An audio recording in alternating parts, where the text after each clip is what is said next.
Okay, this is part 16 of why what Senator Mitch McConnell said is wrong. He says we don't have a taxing problem, we don't tax too little. That's false. Now we were talking about here, well, the income of the top 400 families has gone up here, huge amount, and their taxes have gone down during the same period. And these three charts here are here. You can see the same is true of corporations here. Their profits have gone up and their taxes have gone down. Now this third graph here shows that back in 1990, the statutory rate was 34. Go here to 1990. See right here? This brown disc, 34. Now it went up to 35 here because Clinton raised it 1 point. So 34, see 35 across here, remains just what it is today, 35, statutory rate. The corporate statutory rate, tax rate, versus the effective rate. Now this is what they pay. Back in 1990, they paid 33%. Get over here to Obama. 2011, they paid 12.1%. Now, the problem I have with this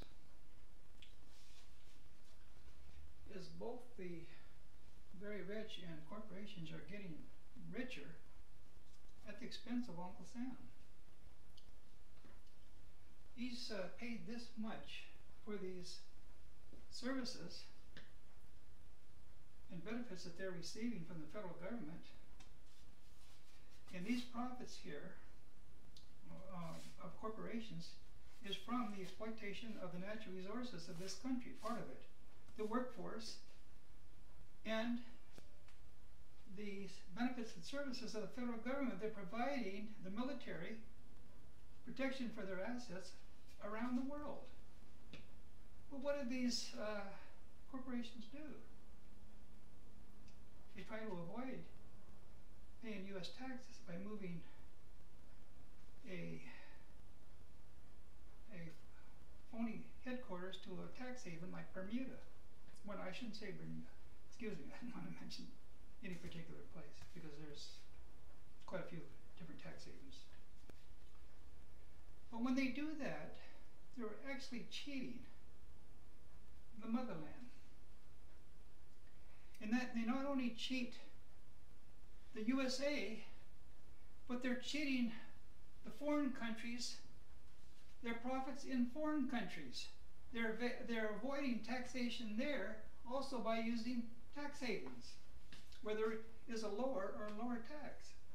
Now the reason they can do that is it's a loophole in the law. It's not illegal. So they take advantage of those loopholes. And the Congress refuses to plug them because they're getting contributions for their political campaigns from these corporations and rich people. Another reason, half of the members of Congress are millionaires or more. And they have investments in these corporations. And that's why they don't plug the loopholes that would cost them money.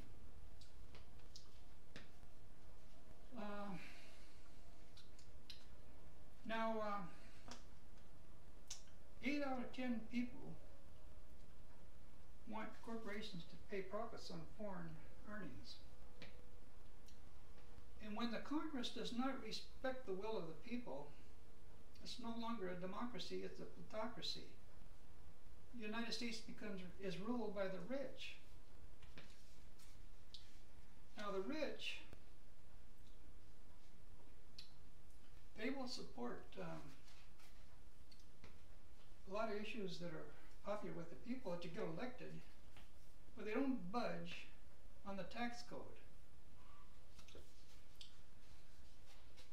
And they have created this anti-tax pledge here to block tax increases, and it's been quite effective. And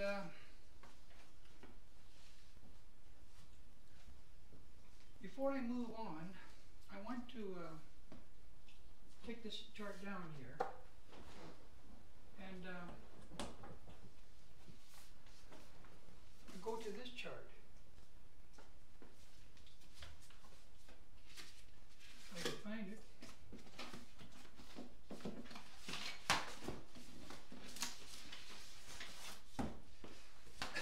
Excuse me, I'm not organized. Okay, here it is right here. I made a larger copy for you to see. It says up here the growth of family income. And it's divided into two different time periods here. From 1947, now let me give you the source of this chart. United for a Fair Economy.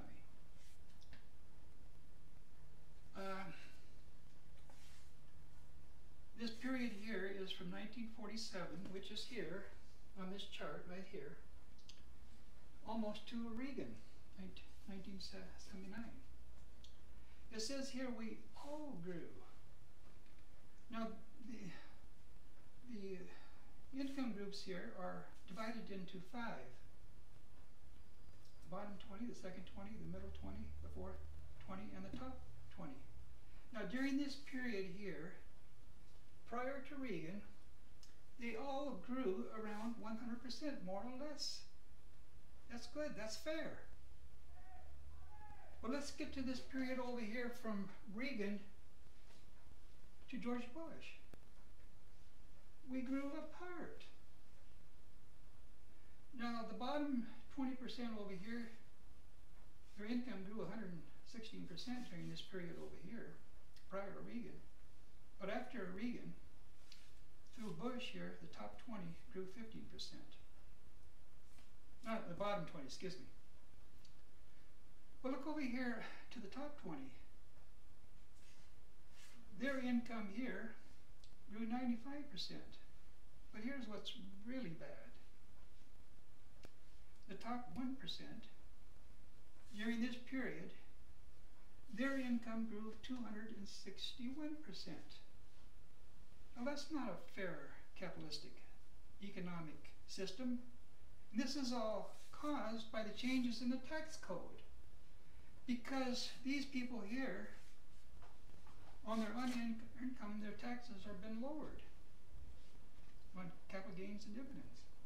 As their income increases, their taxes goes down, and their income, and they take a bigger share of the nation's productivity.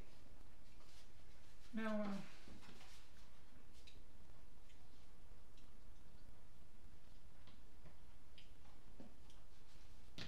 do you know that one of the causes of the French Revolution was the need for tax reform? And we're almost at the same place today. Because we have this huge debt here and the heavy interest costs, and that was true of France. And the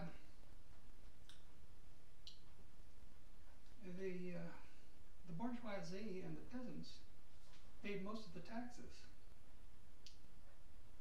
And the nobility wouldn't give up their tax concessions. Now we have that similar problem today. You can see here on this chart here, these people with these incomes of less than 100,000 here are paying 28%. Now that's more than these people with incomes of 345 million. They're only paying 16.6%. Now they won't give up their tax concessions. They're being blocked by the anti-tax pledge.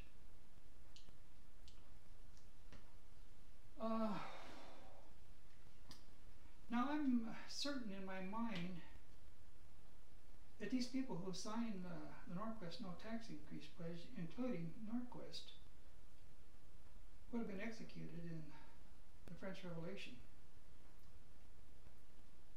They would have been beheaded in the Reign of Terror.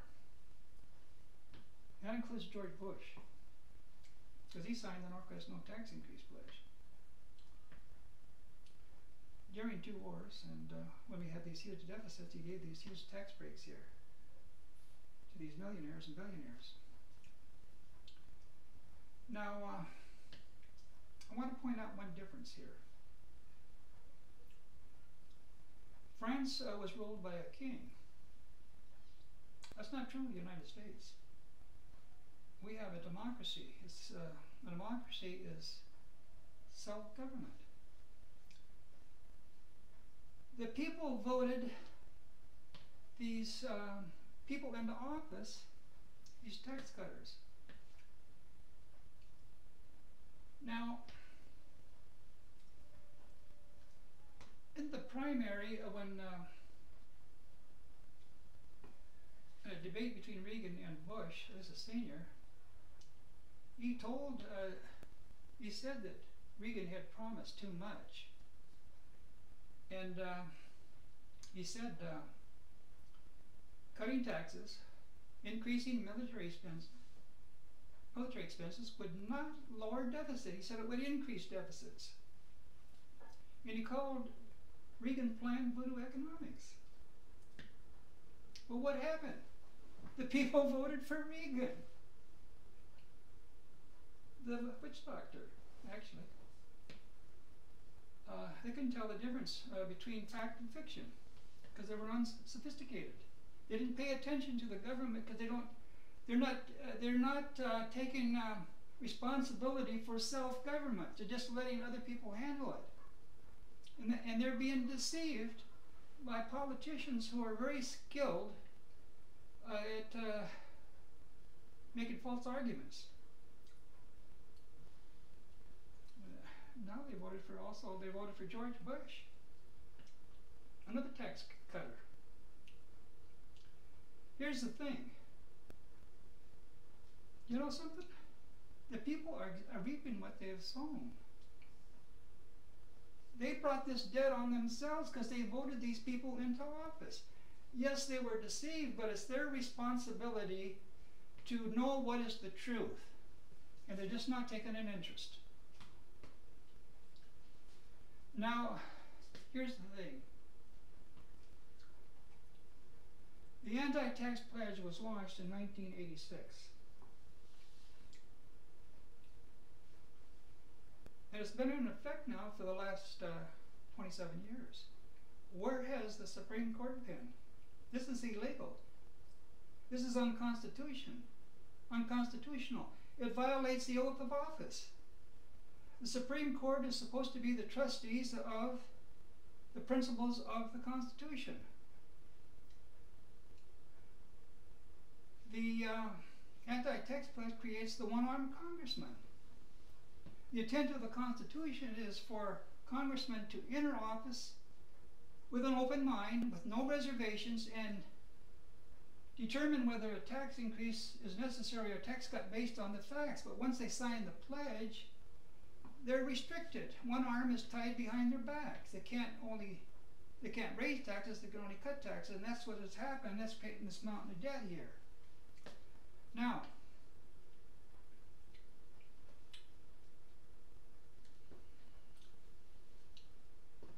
let's go here to George Bush, because we're going to finish up here in a minute. This economy, this false economy of George Bush blew up in his face because it was based on deficit spending. And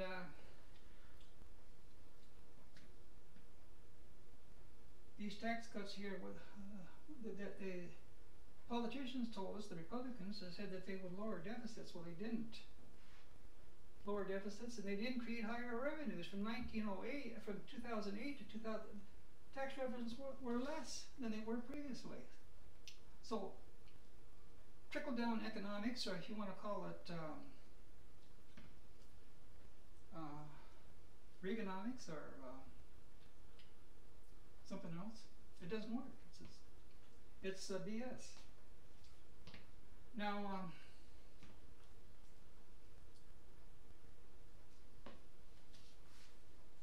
the Done. federal